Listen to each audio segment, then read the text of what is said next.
I wish I lived in a forest. That is what a child yelled after losing a game at the school. It was an after-school program, and it was we called it Pogo, but it was kind of like a glorified two-square. And so we were playing the game, and a child named this child lost. And he gets down and he gets so angry because he had these temper tantrums before. Maybe you've had a kid with a temper tantrum.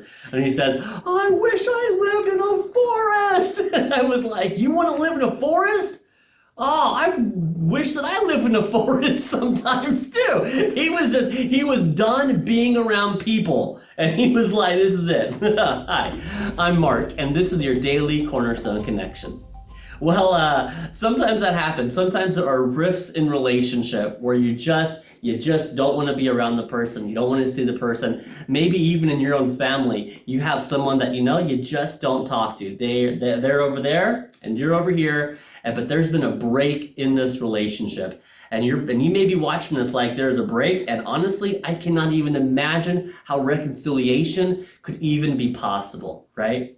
Notice I said reconciliation, not forgiveness. Yes, I forgive them. Yes, I love them. But boy, to reconcile this relationship, to bring us back into a real relationship again, man, that's I don't know if I could do that, right? That's hard. That's hard. In today's devotion, we're going to catch up again with both Jacob and Esau. Now Jacob has had this whole life in Genesis. He's been going ever since he left from his brother. He took his birthright, and then he took a blessing, and by pretending to be his brother, and he takes off. And he really hasn't engaged with his brother ever again. In fact, the attitude has been, if my brother ever sees me, he's going to literally kill me for what I've done to him.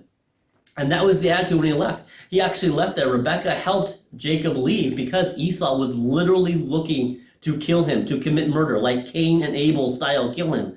And so he's been on the run. But this is a powerful story of reconciliation. And I just keep thinking, if Jacob and Esau can do this, then there's hope for me, and maybe there's hope for you too. I'm in Genesis chapter 33. This is a cool section to read, by the way, if you're not familiar with it. But it says, Jacob lifted up his eyes and looked, and behold, Esau was coming. Now, that's scary enough, but Esau is also coming with 400 men. Now, that's just terrifying. Can you imagine if that in-law that you don't talk to no more was coming with 400 soldiers along with them? It's a little scary, right? So this is what Jacob does. He divided the children among Leah and Rachel and the two female servants, and he put servants with their children in front, and then Leah with her children, and Rachel and Joseph, and then last of all. And so he's, I have children, don't fight me, there's kids there for the children. And he himself went on before them, and he's bowing down to the ground 7 times until he comes near his brother. Now, he is expecting a confrontation. I mean, can you imagine if you have this relative that you haven't spoken to, and you look up and they're walking down the road? Now, you may not be thinking about this, about murder at this point, but you are definitely thinking a confrontation is coming, right? Well, in verse 4 it says, but Esau ran to meet him and embraced him and fell on his neck and kissed him, and they wept.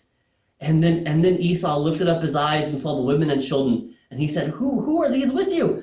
And Jacob said, the children whom God has graciously given your servant. Then the servants drew near, and they and their children bowed down, and they have this beautiful moment right here in chapter 33 of reconciliation. It's cool. If these guys can be reconciled, I think, man, there's hope for all of us. There really is. I've had that. I'll tell you, I've definitely had those relatives that times have happened and situations have happened, and you just break off in that relationship. And I think I cannot imagine how reconciliation can ever happen. But if Jacob and Esau can do this, if they can put all that pain and all that hurt and all that pride and all of that behind them, and they can say, that's my brother, and run up and embrace and cry together, man, we can too. I think the people who will hear your story the most and taking it to heart, but want to listen to your story the least at times, is often your family. But my challenge to you is this: if you have never shared your testimony with your family, even with those that are far away, man, do it. Absolutely do it, because it can have just the most powerful impact. And remember, as you see those relationships that you're like, this is broke, it ain't getting better. If God can restore, Jacob and Esau, man, he can do that for us too.